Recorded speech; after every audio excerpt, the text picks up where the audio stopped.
Welcome to Haunt Weekly.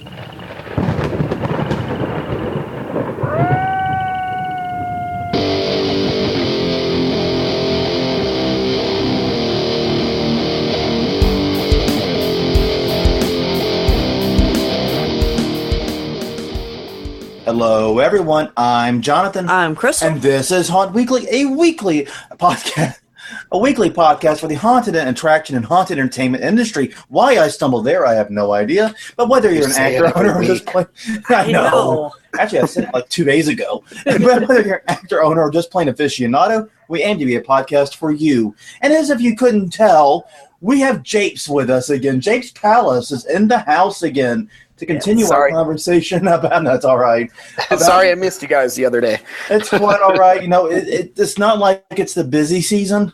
Yeah. It's not like we're all doing stuff right now, you know, running haunts and visiting haunts and all that jazz. So, yeah, I think we have all the reason in the world to have scheduling conflicts.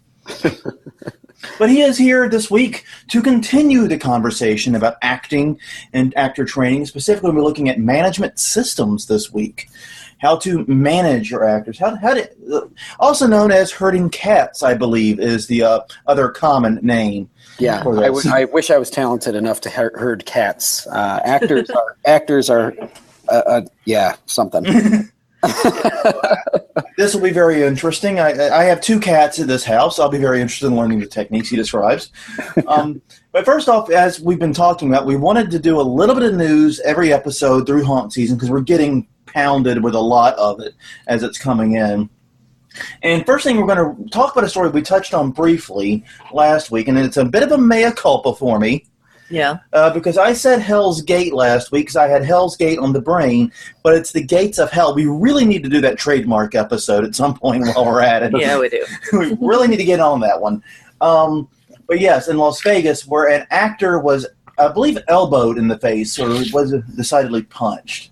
It was both. Oh, yeah. Elbowed and punched. I think that's why you're confused, yeah. Right, the elbow happened first, then the actor confronted the person and was punched. Right. Got it, okay. Thank you for that clarification. So, yes, this happened at the Gates of Hell, I will get it right this time, in Las Vegas, Nevada, for those who don't know where Las Vegas is. Nice state. But yeah, I don't know. Knowing Louisiana's naming towns, they probably have a Las Vegas, Louisiana they've got somewhere. A Baghdad, they've got an Atlanta, they've got Montgomery, yeah. So, you might have a point. But yeah, no, I was really, when we were talking about it, we're like, we have to talk with Japes about this because he's the actor dude. He's going to have some thoughts on this. So, Japes, lay it on us, man. I mean, I guess when I read about this, number one, I was even surprised to see it in the national news, or that it was really being reported at all. Because, frankly, I mean, getting hit in a haunted house is like almost a nightly occurrence. Sadly, and it is common, even among the best actors, even among the best designed haunts. It still does sometimes happen. Customers rather are they can be. I don't know what it is about. They get into a haunted house and they think, well, we got to go mess with the actors. People pay $25 to go mess with the kids. We actually heard that, and when we were going to the Chamber of Horrors here locally, the people like upset about the price of $18 a ticket. Probably because they were having to pay cash, and no one likes paying cash. But anyways. Yeah. They made a joke, though, saying, well, for this much money, we should be able to punch them all in the face as we go. It's like, no. Yeah, it's crazy to me. Like, you think about it, like, if you go to a play, you're not allowed to get up on the stage and punch the actors, If you go to a concert, unless it's Gigi Allen, you're not supposed to be punching anybody, So... Yeah, I don't know. Customers are weird, but it's just such a common thing that it's something that we talk about all the time. How do you avoid this from happening? How do you prevent it from happening? Well, even I, as a front of line actor, have taken a few hits. Front of house actor have taken hits. Though that was admittedly when I had my back turned to the door and people got too scared and ran the wrong way out of the haunt because we had terrible haunt design that year. It was our second year. We've been doing it a little while. Yeah. Well, and the thing is, though, that's, in my opinion, like that's the part of your job as a line actor. I agree. When I'm walking down the line and somebody comes up to me and says, "Hey, there's some people over there and they are really rowdy," I go straight for them. And I go over there and I start excuse me, I start pretty easy on them, but then I kind of increase it and just keep pushing their buttons and trying to set them off. I try to antagonize them because I would rather that they swung on me in the line where security can easily, quickly get them out than, to swing on one of my actors who it may take a little while to get them out, Yeah, I agree. Right. And I'm going into it also with a defensive stance. I'm going into it already knowing there's a good possibility that this person is going to try to punch me, whereas the actor in the house has no idea what they've been doing out in the line. Right. So, if you're in security or you're in the front of your house, you have to be monitoring. Yeah, and that's one of the things that really bothered me about the story was the owner in the original article said they were acting drunk. We shouldn't have let them in. Right. Yeah. Then why did you? Exactly. And I mean, we do, I know out here we do a lot of walkthroughs. I assume that's a strategy that lots of haunts use.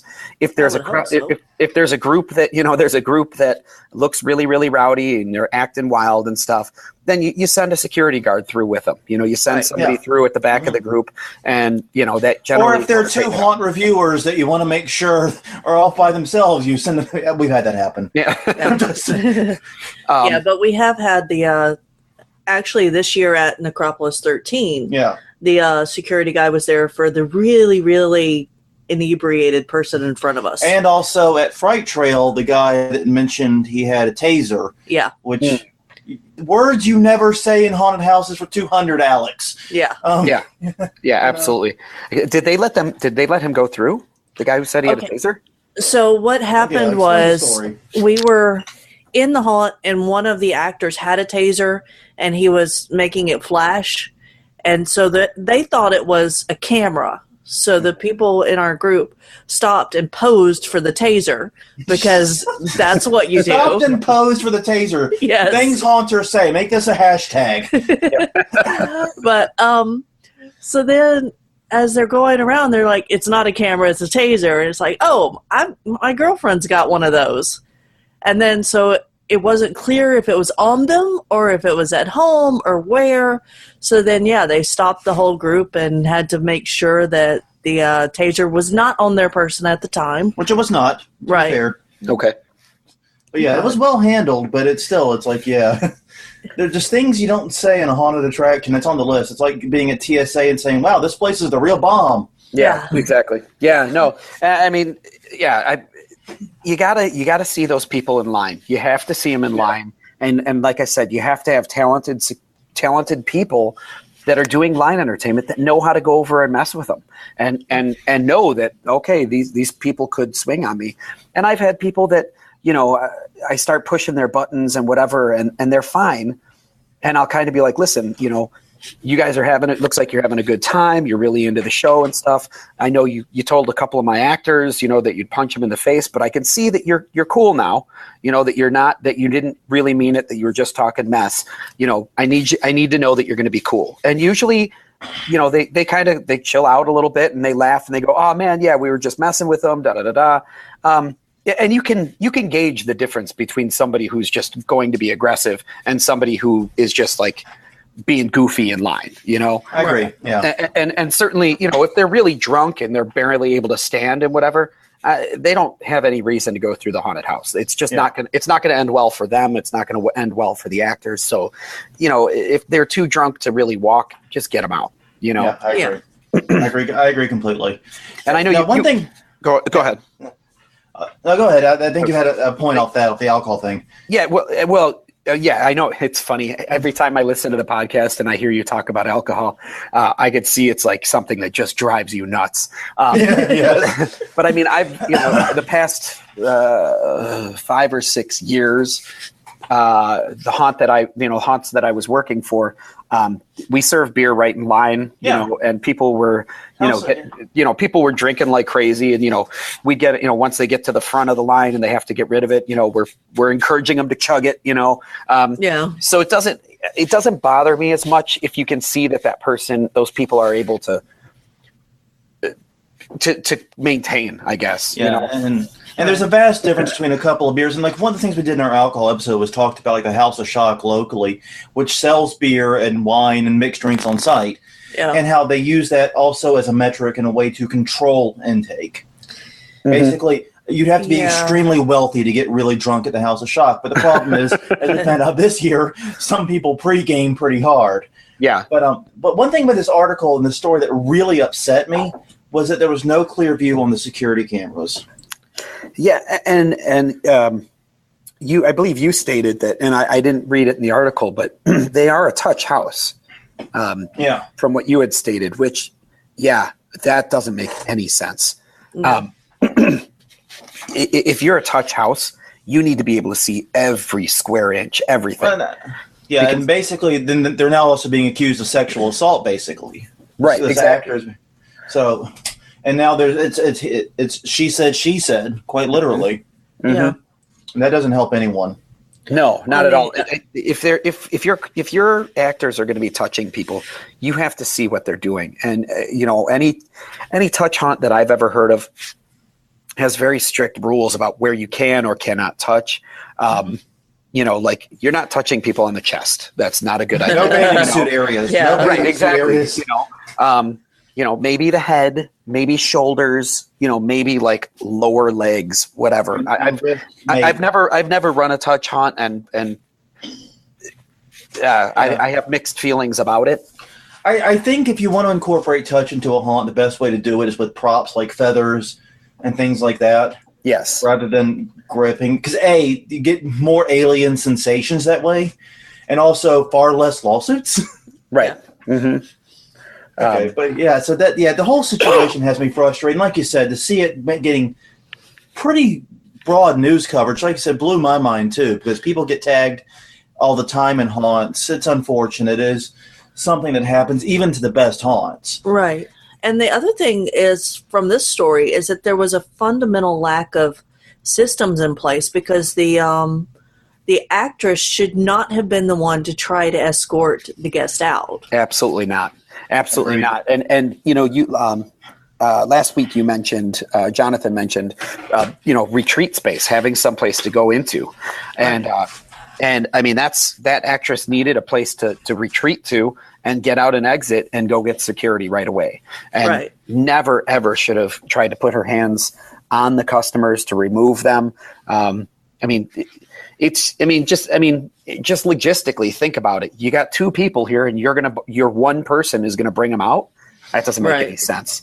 No. So I don't know if she was going against their policies, the way that they would normally handle that, or if they didn't have any policies in place, or what the situation was. Well, if they did have policies in place, they weren't made clear to the actors. Right, exactly. Yeah. This whole thing is like a meltdown on every level, basically, is what it comes down to. Well, and the other thing too is you need to have a buddy system. Like, I don't ever feel comfortable having one actor in a room. It needs to be two, so they can look out for each other, so that if somebody is getting punched, somebody can get security really fast, or, and people are less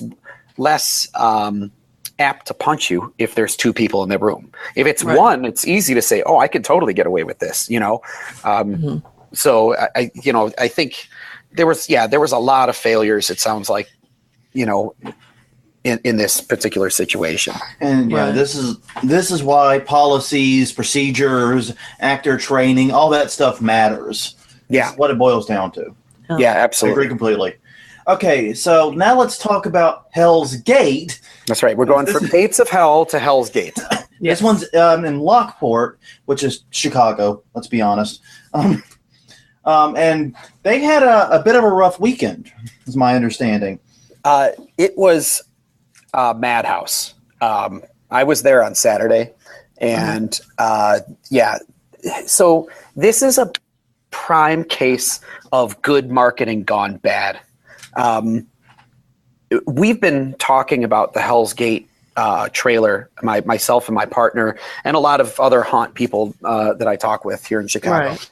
We've been talking about this trailer for about a month since it came out, and it is some of the best social media marketing that I've ever seen. I agree with that. And we had heard about it here. So all the way down to New Orleans. And to recap, the premise is everyone knows the haunted attraction, urban legend, the house with 13 stories. It's so scary that if you make it through, they give you $100, they give you a ticket free, but you got to go uphill both ways through the snow. That haunt. Everyone's heard that legend. The haunt never existed. It's not real. It's never been real anywhere. But Hell's Gate is playing off of that legend. And the thing that's so great about it is John LaFlamboy is probably, well, of the people I know, he's probably the most talented haunt person that I know. He's a phenomenal manager, owner, actor, business person, just an amazing person. And what gets me about it is he's not in a costume. He's just standing in front of the gates, and he's telling it like it's, telling this, you've all heard about this haunted house. Well, it closed down in 1985. It's like totally matter of fact. It's not like he's trying to do any kind of hype. He's just saying, oh yeah, it closed down and we're bringing it back. Very, very matter of fact, without a whole bunch of backstory and hype. And I'm telling you, the day after that trailer came out, two people from my partner Andy's work came up to him, and they don't work in haunted houses, but they know he does. And they came up to him and they were like, "Oh, dude, did you hear they're bringing Hell's Gate back?" And it was perfect. It's exactly It's exactly like the kid who, 7 or 8 years ago, came up to me and said, "Oh, I went to this haunted house and it was 2 stories tall and da-da-da-da." And I was like, "Look, man, I've been working in haunts for a long time. I'm going to give you one chance to take that back before I call you out." But that's how they said it, was like, "Oh my God, they're bringing it back. This thing that we've heard about for so long, it's coming back." And what happened was the response was too big. Yeah. And it was the response. Go ahead. No, I was going to say the response to the marketing was huge. Like I said, we heard about it down here. I don't even think we heard about it from you. No. If we heard about it from you, it would make sense. But no, we heard about it on our own. Which is pretty damned impressive. But they also had a Groupon campaign going, which sold exceedingly well. Mm-hmm. I think it sold over 1,000 units. Right, and the Groupons were only available through the 9th, so for that one weekend. Mm-hmm. Yeah, I mean, I'm looking at the website right now, and I mean I know just on Facebook alone, the Hell's Gate trailer got about 7,000 views, over almost 8,000 views. Yeah. Right, and they sold 1,000 Groupons? 1,000 Groupons, and there was 2 Groupons. There was a single and a double. So assuming they split 50-50, they sold about at least 1,500 tickets over Groupon. Yeah, so, I mean, they did real well, but that hurt them because logistically they couldn't handle it. They just couldn't handle it. And I mean, the buses were the place is so out in the middle of nowhere that parking takes place about a mile away. Yeah, the metro station. Exactly. So people have to park there, then the buses come in and bring them in. And my understanding was that, there was like an hour-long wait just to get on the buses, and then the buses got them there, and then there was like another 2-hour wait. I've heard people saying that they were there for 4 hours. Which that's too long. Yeah. I mean, there's no haunted house in the world that's so good that after you wait 4 hours, you go through and go, "Oh my God, that was totally worth the wait." Right.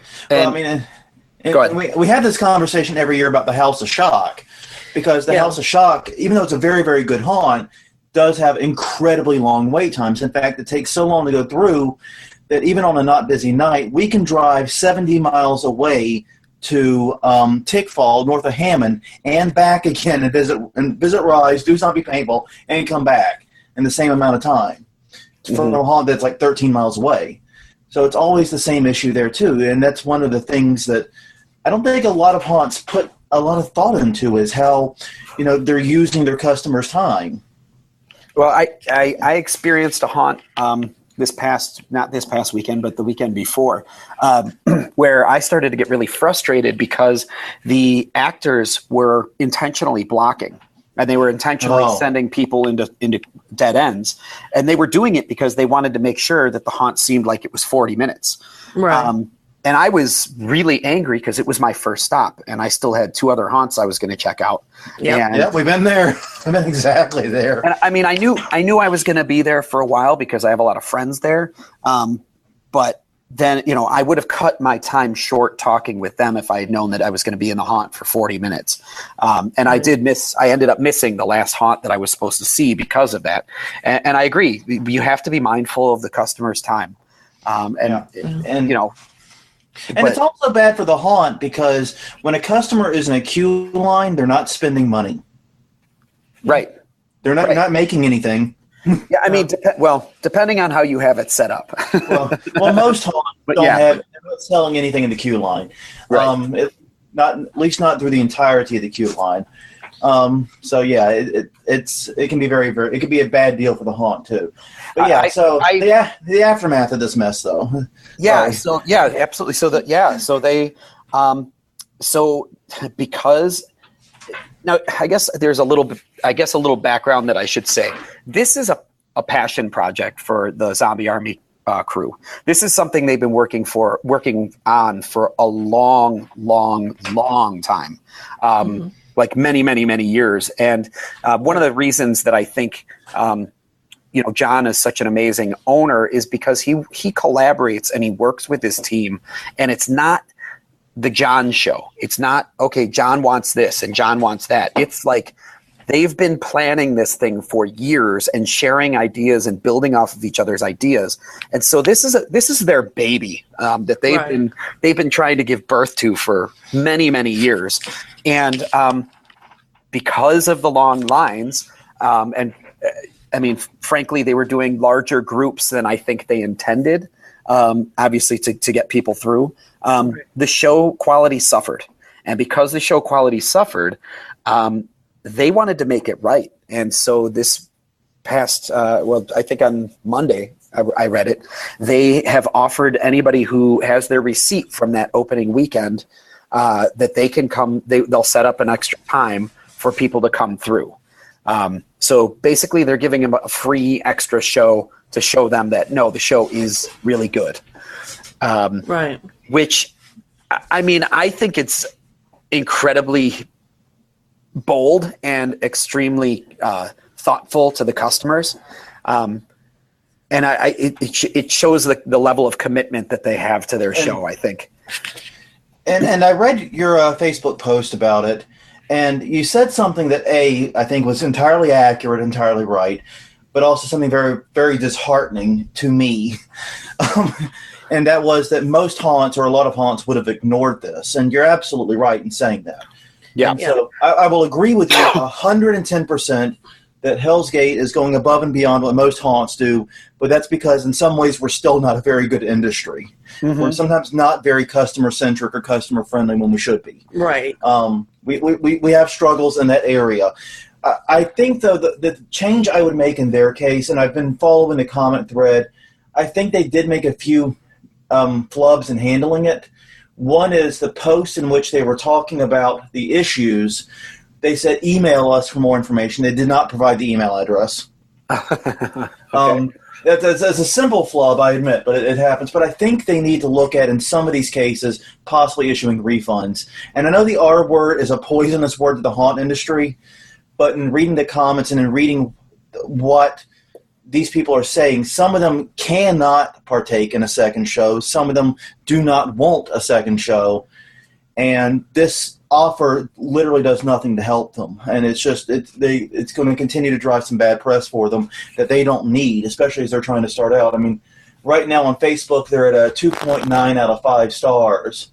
they've been hammered the 1-star reviews since this. Well, so the other piece of this that I've experienced was, several years ago, I helped to manage Rob Zombie's Great American Nightmare while it was here in Chicago. And we were informed by our producer that we were going to do about 4,000 people our opening night. Now, we've done crowds like that. We've handled that before. It was a big one, and for an opening night, that's ridiculous, But Rob Zombie was playing, and so he was going to play his concert, and then everybody would come through. And what we really didn't plan well for was the fact that in a night where you do 4,000 people, that's 4,000 people staggered over, from 7 o'clock till 11 o'clock, 12 o'clock. So over the course of like 5 hours, 4,000 people, that's doable. But when the concert ends and all 3,000 people that didn't go through earlier are now in line and drunk and high and all amped up from seeing Rob Zombie, and the logistics aren't taken care of, you end up with a lot of problems. And I agree. And our show never really recovered. We got horrible reviews, and we never really recovered. And I think that by acknowledging the fact that they had, the fact that Hell's Gate is acknowledging the fact that they had those, and really reaching out to people to say, hey, look, give us a second chance.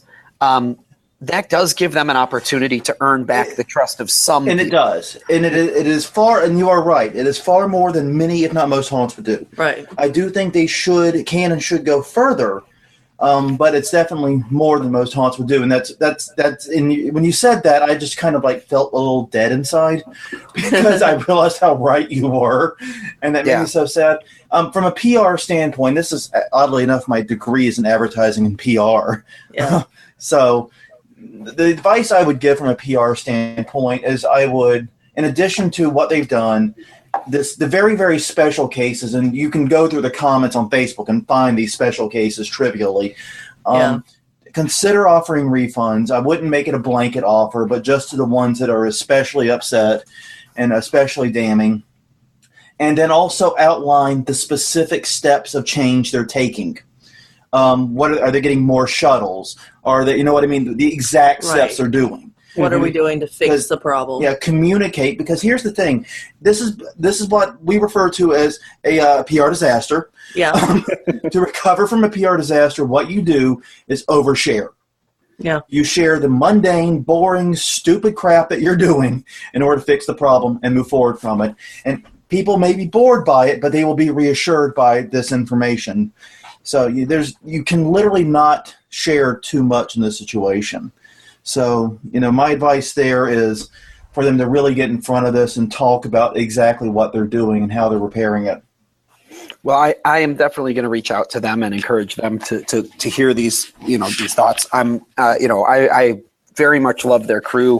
I have, plenty of friends over there, and I want to see them do well. I've been in again, I said, I went on Saturday, and I also went to their friends and family open house. Mm-hmm.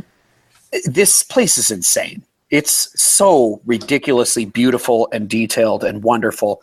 And, I want everybody to get the opportunity to see what they've created, because it is a haunter's wet dream. I mean, it is absolutely beautiful in there. And I'll say this, among the reviews for the haunt itself, especially the detail work, were pretty much across the board positive. They have wood floors, real wood floors. They installed wood floorings because they wanted you to be able to walk and feel and hear your feet clicking on the floor and be in a mansion. The detail's nuts. It's absolutely beautiful. So it sounds like it's a really great haunt. It sounds like they had some struggles, and the thing about it is this: I do believe they can recover from this. It's just going to be they've got an uphill climb the rest of the season now, I would say, but there is possibility. Now, they did also say, and this is for anyone that's listening, that they are no longer limiting the Groupon to the 8th and the 9th. If you had a Groupon and were not able to use it for whatever reason, you can redeem it any night through the rest of the month that they're open. So, yeah, they will continue to honor those too, so which I think is a very, very good step too. Yeah. All right. Yeah. So that brings us to our original topic, management systems. Yes. Right. Now, that's right. I'm actually really excited about it because let's be straight. I'm not a manager. I'm not at all. I never claimed to be. I am the son of a manager, but that is as close as I ever got. Well, so I'm eager to hear this. So I never realized I was a manager. I've been actor manager for years, but I guess I never realized what I was doing. I just kind of did it. Right. And after doing the Rob Zombie show, I realized, oh my God, this was a massive, massive show. We had a huge, massive crew, and I was doing a lot of stuff, and I put in place a lot of different things over time. And once I started thinking about that, I sat down and I was like, I think I'd like to do a seminar on this. And I recommend strongly to everybody, and you guys do this on a daily or a weekly basis rather, which I appreciate so much, is, when, if you think you know about something, sit down and create a seminar. Try and teach people what it is that you do. And you guys do this, through your reflection here on the podcast, where you're constantly analyzing and checking out what your process is, how you do different things. And I recommend to anybody who thinks that they're good at something, and it doesn't have to be haunt related, whatever it is. Try to put together a class or a seminar on it, or a blog, or a podcast, or something, anything. Something. Like your day job, Jonathan. Yeah, that's literally how I got to be an expert witness. Was doing exactly that. Yeah. Yeah, I knew a lot. I thought I knew a lot about copyright and plagiarism. I started a blog on it. Now I'm testifying in courts. I'm just saying. And that's the thing is you're reflecting on your own practice, and that gives you an opportunity. Like when I started putting together this seminar, I was like, ooh, I think I got like 3 bullet points. I got 3 topics that I want to go on. And as I started doing it, I was like, but wait, you do this too. Oh, and you do this. Oh, and you do this. Oh my God, you do a lot.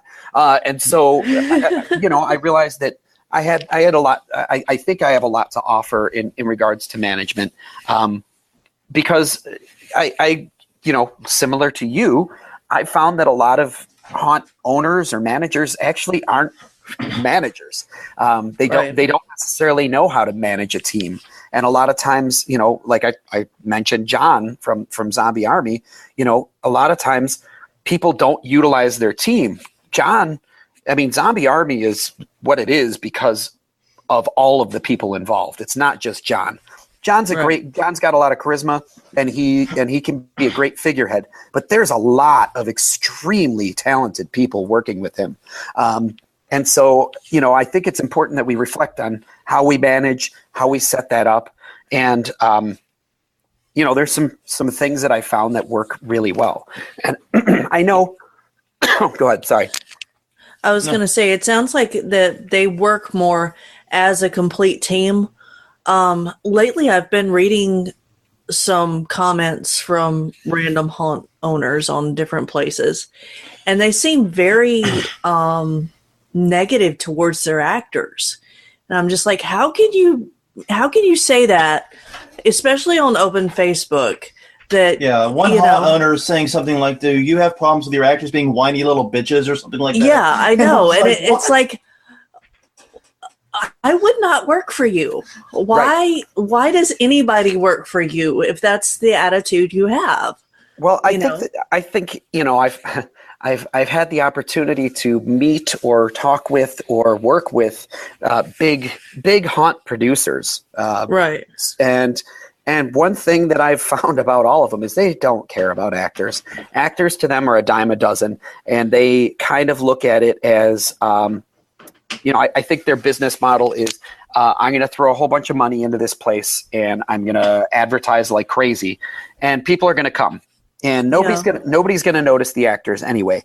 And sadly, it works pretty. I mean, there are people that are doing very, very well now that I know treat actors like garbage, and that makes me sad.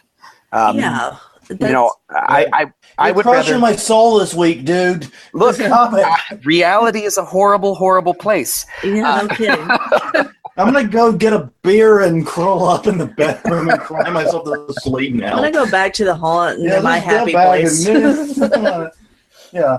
But no, it's sad because some people run things that way. But then, I know other people who are, totally actor driven, and they realize that without the actors, they have no show. Right.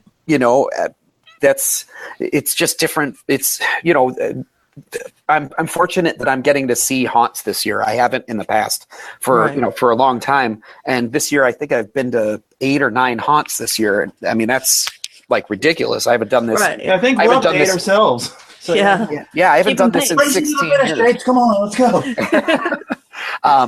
But it's interesting to just see how different haunts have different styles and different approaches. And when you're working on your own show for so long, you kind of just think that this is the way it's done. So it's nice. I never would have approached it this way. I like this. Or I don't like this too. I've seen approaches that I don't like. Right. Yeah, and that speaks a lot to the hierarchy of these haunts, and that some are very top-down driven. Right. And so others seem to be much more flat, I guess you would say. Yeah, I mean, it can work different ways. My personal structure that I prefer is kind of I don't want to say it's top down, but it's very clearly laid out. Like I build an organizational flow chart at the beginning of the year so that we can say, okay, you answer to him, she answers to you, and just like so that everybody knows who to go to if there's a problem. Right. And so I think it's extremely important that you define all the roles so that everybody in management understands it first. Because if management doesn't understand it, and I've been to houses, I did a training at a place. I did a training at a place once. They paid me to do actor training, and I was there, and nobody was participating. None of I've never in all my years of doing this had such low engagement. And I was like, what the hell is going on here? Who put the Valium in the water? Come on. Yeah, it was ridiculous. So I took a break. Normally during my trainings, I usually take 2 breaks. At this one, I took 5 or 6 because I was ready to kill somebody. But by the second or third break, I was like, what is going on here? We're taking a break. I was like, all right, you all take a break. You already have been, so what the hell? Go ahead and take your break. I want to talk to all of the managers right now. And all the managers came over, and I just I just point at each one. I'm like, what do you do here? Oh, I'm in charge of construction. What do you do here? I'm in charge of makeup. Oh, what do you do here? I'm in charge of costumes. What do you do here? I'm not really sure. I was like, wait, what do you mean you're not sure? I was like, you mean to tell me all of you are here and there's not an actor manager here? You paid me to come in and teach your actors, and your managers aren't here to see what I'm saying? I could be telling them whatever I want. I could be telling them when a customer walks through, slap them in the neck. No, you need somebody there to when a customer comes in. Right. You need somebody there who knows what that job is. And they didn't have it because that hierarchy, the roles, it wasn't there. They worked on it, and they have fixed it, and they're doing really, really well now. Right. But I came to the owner after the training. I was like, dude, what's going on here, man? Like nobody, there's no managers here. How is that possible? And so it's important that you have those roles and everybody knows what their job is. And by the way, when a customer comes in, slap them in the neck, Japes Palles, hashtag Japes out of context. That's right. Yeah, that's going to be the new trend in haunts. I hope everybody just slap people in the neck. And it's better than the recent political discussions we've been having. I was actually during the debate. I was totally expecting him to just slap her in the back of the neck. I was sure that was going to happen. So yeah, I'm really big on that, and I've tried to push it at places that I've worked or I've provided advice to or whatever. I'm very big on it. People have to know where the information is coming from. Right. And I mentioned the last podcast, I rely very, very heavily on my team leads, and I try to, I'm a big fan of Google, and I love, and I've learned about how they set things up, and I want that collaborative, that collaboration. But in a show like this, a haunted house, it's a little different because you can't have that same free-flowing hippie vibe that you get from Google. There still has to be people that are really in charge of things, and and so when something goes wrong, there has to be a person there who's in charge and takes command. Yeah, exactly. If nothing else, you got to have that. Exactly, and I mean, a lot of times, we might play the good cop, bad cop thing. The team leads are the good guys, and they're going to talk to you about how your performance is and stuff. And then I come through and I just tell the team leads, this is what needs to be fixed. This guy needs to do this. This person needs to do this. This room needs this. And they don't hear it from me. I don't tell them anything until the team lead has told them and told them again and modeled it for them and shown them what they want them to do. And then if it's still not happening, then I show up. And I think that tends to motivate people a little bit more because now dad is here, Right. Well, and that's one of those things because setting expectations like that is really crucial, and you got to do it very clearly and early because haunt season's not that long, man. We don't have a month for you to figure this out. No, and you have to, like you said, you've got to set those expectations early and say, this is what I expect from you. I need you to do this, and you get down to such little nitty gritty details like, what do you do with your water bottles at the end of the night, or what do you even do with water? Like, does the haunt provide water bottles, or is it one of those things where they bring around a ladle and fill up your water bottle? I think is insane. Make a note. I want a ladle. Oh, okay. Why not just I've been fortunate in that the majority of the haunts that I've worked for have always provided water bottles. Yeah, we provided water bottles. That was part of the pre-show, responsibilities that we had back at Dream Reapers was to fill a bucket full of ice and then slam a bunch of water bottles in there so they had enough to last them the entire night. Right. So you want to set all the expectations for the actors and make them very, very clear too. And that means unfortunately I don't know about you guys, but any haunt that I think has done really well that I've worked for, we do post-show meetings after the show. We get the actors together.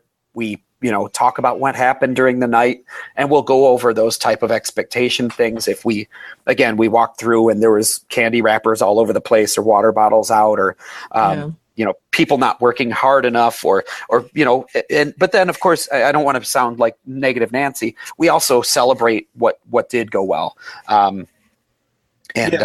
We always do awards. So every night we're giving away 2 trophies every single night, to the scarer of the night or whatever we call it. Which, I mean, I've seen kids break down crying. They're like, this is the first time I've ever gotten a trophy, before. And that's part of that building that community and safe space too. Oh man, it means so much to them. It means so. I've got people that still. Sorry, go ahead. No, I was going to say it's also part of this industry. We attract people that oftentimes are on the fringes of society for various reasons. As we talked about last time. Previously, yeah. So, it plays into that too.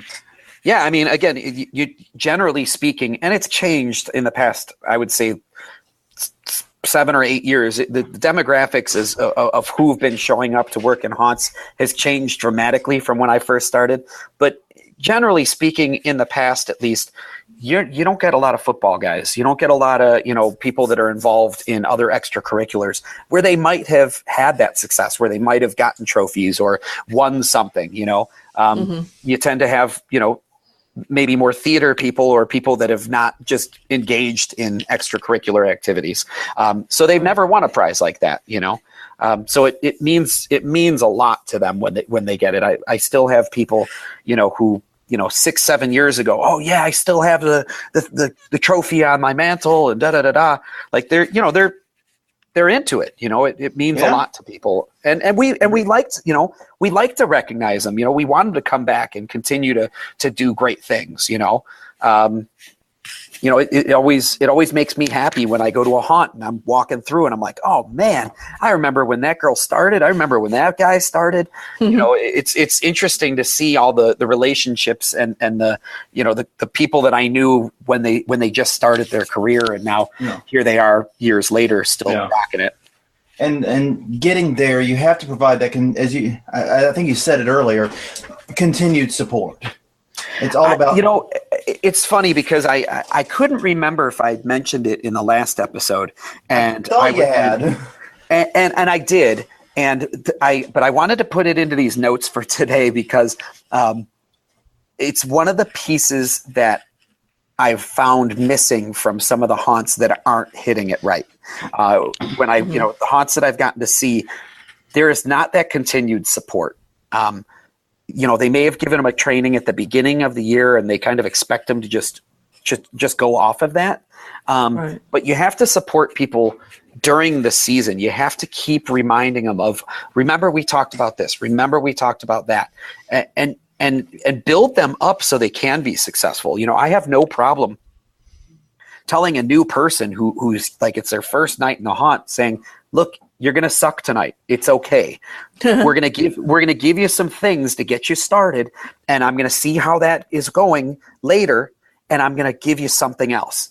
But one thing that I've learned, I can't believe it's taken me this long, but I've learned in the past couple of years is you can't come in and show them exactly how you want it done. Because most likely, if you're a talented actor, you're doing a lot of things that you're showing them a lot of things that you want them to do. And it's just too much. And they look at it and they go, I can't do what you do. I can't do that. I can't do that. And so they shut down. So you have to break it into teeny little pieces, give them a little bit. Okay, I want you to work on your body. Don't even bother saying anything. If you want to grunt, you want to make noises, fine, go ahead. But all I want you to really focus on is how are you using your body? Because that's what people see. They see how you're using your body. They're not listening to dialogue. Most people don't hear dialogue unless it's really, really good or it's a scene where they're kind of locked in. So you just kind of give them a little bit and then come back and visit them an hour later, check how it's going, give them the next piece. But you can't give them the whole sandwich at once. You have to give them the bread. And the other element of that is if you wanted them to do it exactly the way you did, you'd replace them with a prop. If there was one right way to do it. Right. Yeah. Exactly. To not have them adjust. Yeah. Exactly. I was at a haunt during Chicago Frights when they were open. I worked at a haunt, and this girl was brand new, and I came in and I was like, do all this, and I showed her all this stuff, and then I went back to my space and I realized, oh, dude, you just told her to be you. She's not you. She doesn't look like you. She doesn't have the same physical presence as you. She doesn't have the voice that you do. You just told her everything wrong. And I was like, I went back to her later and I was like, I am so sorry. I was wrong. Here's some thoughts that I'm having that fit you better. And that helped her to be a lot more successful. Right. but I was caught up in the moment. I was actually just getting to act and not have to do anything else. It was pretty nice. That is a nice feeling when you go to play and nothing else. It really is a nice feeling. Yeah, when all the hard work part's over.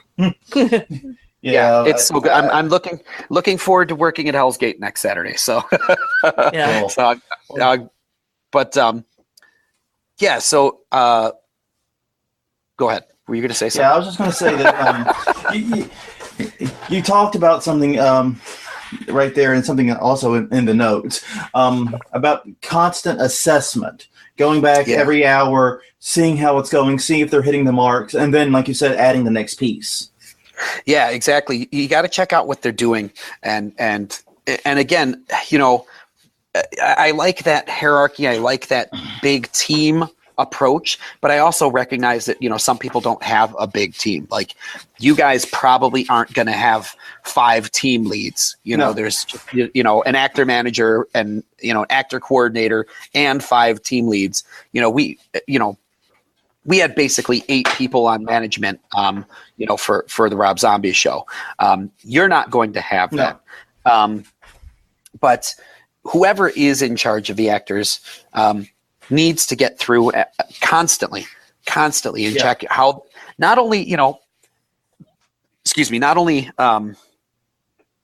how their performance is, but just how are they feeling, how are they doing, right. Knowing when they need to take a break and knowing that your voice is going to go. If you keep doing what you're doing, it's going to go. Yep. Well, which I mean, as an actor, and the times I've acted in haunts, that was one of the things I found most frustrating. Was we would get our roles, get our assignments, go do our roles, and then I wouldn't see anyone from management or anyone, sometimes even other actors, until break room or end of the night. Yeah, no, and that is the loneliest feeling in a way. Yeah, I mean, I could probably work in a room by myself all night just because I could also talk to myself all night. So I would be okay, but I would be really angry to not see a manager coming through to check on me every so often. Regardless of whether that manager knows, Japes can handle it, he'll be fine. I don't care. Like, you should be coming through and checking. I may need something, and again, especially if I'm guest acting at some place, who knows what I'm saying in there? Who knows what I'm doing in there? You could be slapping them in the back of the neck. I could be slapping them in the back of the neck, I mean, I generally play the same character, but I always adjust it, depending on where I'm at. So it's important that people let me know, in our haunt, we don't talk about that. We don't do that, Right. Give me that feedback. Let me know. Because sometimes I'll push too far. I recognize that. Yeah. I understand that. I actually am pretty much the actor manager in our little haunt. Yeah, but we divide our duties inside, outside, front of house, and back of house. Yeah, we're very small. So, but I'm thinking now that maybe because I can be an intimidating personality, that maybe I should have a box of some kind where people can tell me exactly what they think of me and how I can improve. That's completely anonymous. I know that I've always tried to ask for feedback. Like, I've told people I'm not perfect. I'm going to make mistakes. I'm going to, I really try to not like focus or showcase my weaknesses, obviously, but I do like to hear that. And, if somebody's not performing the way that I need to, I may ask them, like, are you not understanding my directions? Like, what can I do to help you to be more successful? Because that's what I want to do. And generally it's hard because they're already intimidated. They're already scared. Yeah. And so then I'm saying, home, as you said. Right, exactly. And then I'm saying, what do you need from me? Like, and it comes across more like I'm being mean. So maybe you're right. Maybe a box is a good idea. Like, we do want your feedback. We do want your suggestions. And either that or even just like a survey. How did we do on making sure that you had plenty of drinks and food and breaks and just a 1 to 5 survey that you just check a box as you walk out. Right. And and it's funny because my only fear with that, because I think it totally makes sense. But I hope this doesn't come out sounding jerky. But it's okay. Sometimes if people don't know that there's anything wrong in the approach, right, then they just accept it as this is the way it is. So I wonder if you're too specific about, did we not get water through enough? Well, maybe then, like, what is too much? How often should they be getting? Should we go through 20 bottles a night? Should we go through 3 bottles a night? Right. But I think leaving it just open-ended of, a piece of paper, drop it in. What do you think is good? What do you think is not good? Might be a little better. Because again, I feel like when you point out, could this be better? They're going to be like, oh yeah, that could be better. I want more of that. Right. And it's especially difficult though, because communication between management and actor is very difficult. Because there's a hierarchy difference there, which of course, as you said, increases intimidation. But it really has to be a symbiotic relationship. It requires two-way communication.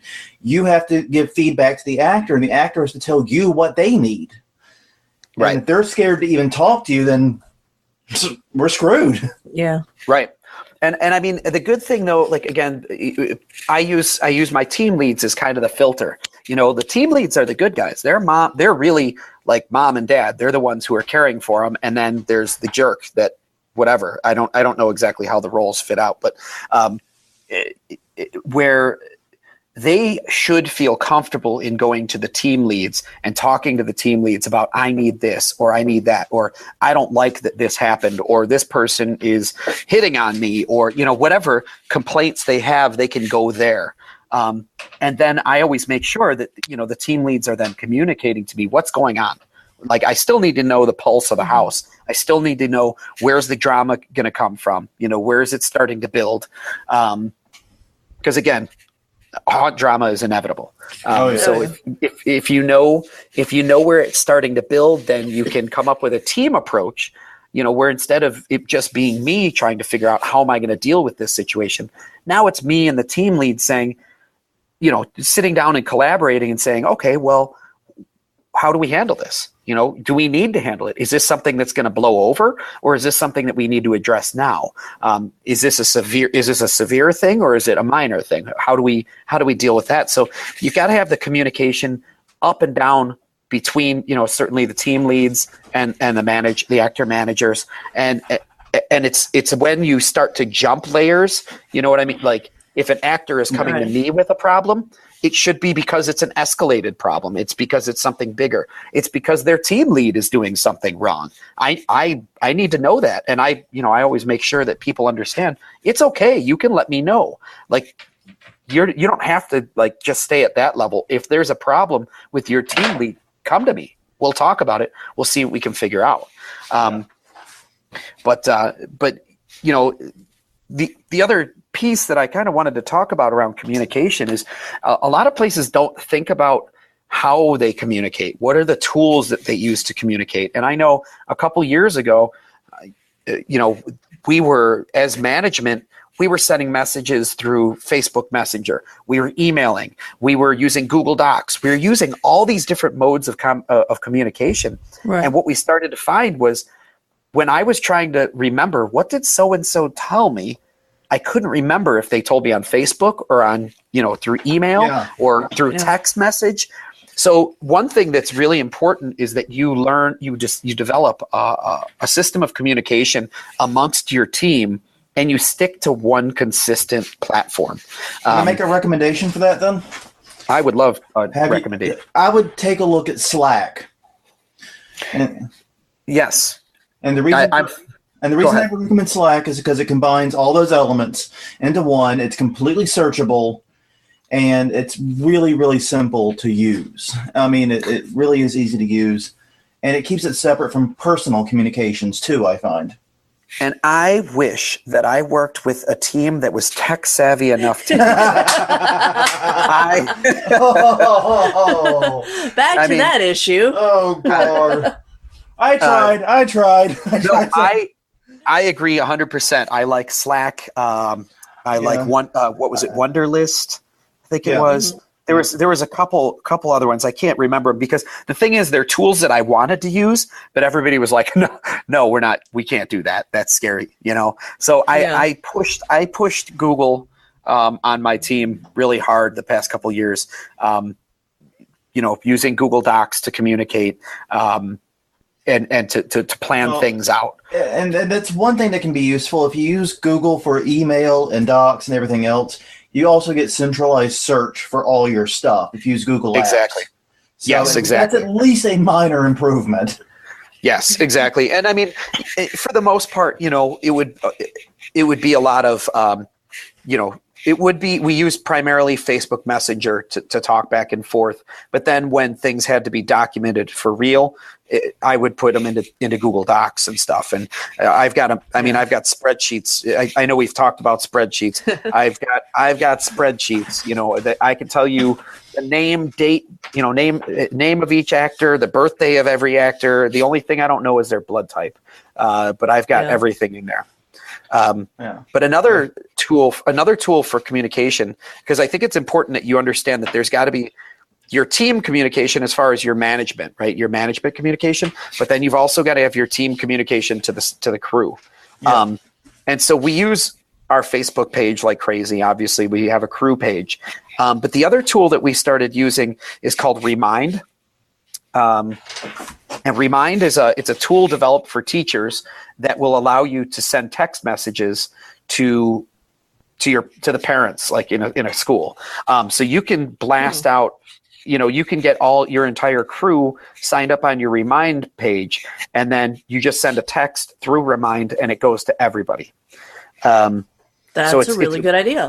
It's remind.com for those who are playing along at home. Yeah. Yes, remind.com, formerly Remind 101. But yeah, it's an excellent tool, and I know that we had a lot of success with getting our communication out a lot more effectively by using that, because a lot of people they don't check in on Facebook. They don't use Facebook as often as I do. That's for sure. But Remind is good because it goes directly to their phone. Everybody checks. Generally people check their texts. There we go. Yeah. I've got a voice for radio. But no, I think that's really cool. I had not heard of Remind, so actually we're going to look at it for our use now. So even with a smaller team, it can still be eminently useful to get everyone on the same page that way. Right. It's, like I said, it's very simple, and everybody signs up for it. All they have to do is I think they send a text to a certain number or something like that. So it's easy for them to sign up, and then it's, every message I think comes with a little, here's how you unsubscribe. So when people start dropping out and they no longer want to hear your messages, you don't have them yelling at you saying, I can't get rid of this thing. It's simple to get rid of when you want to get rid of it too. Right. Sounds good. Well, I think we're almost out of time pretty much. I think we're at the end of our illustrious hour, but man, this has been some useful stuff. Mm-hmm. Well, good.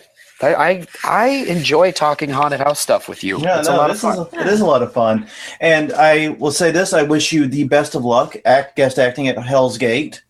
I hope it goes well. Excited. Very excited. Like I said, it looks like a fun haunt. I'm hoping the second weekend goes better and that they are they overcome their issues. I think they can. It's just it's always rough when your opening weekend like that is less than ideal. Well, I mean, just think back to Pokemon Go. They weren't prepared for everybody getting on their servers that first week they were open either. Yeah, fair enough. Good at fitting that. Apt analogy. Well, Japes, thank you very much for joining us. We'll have to have another conversation soon. Always a delight to have you on. Yes. But on that note, everyone, that is Japes. Yes. I'm Jonathan. Yes, you are, Japes. I'm Jonathan. I'm Crystal. And this was Haunt Weekly, episode number 46, talking about actor management. We will see you guys next time.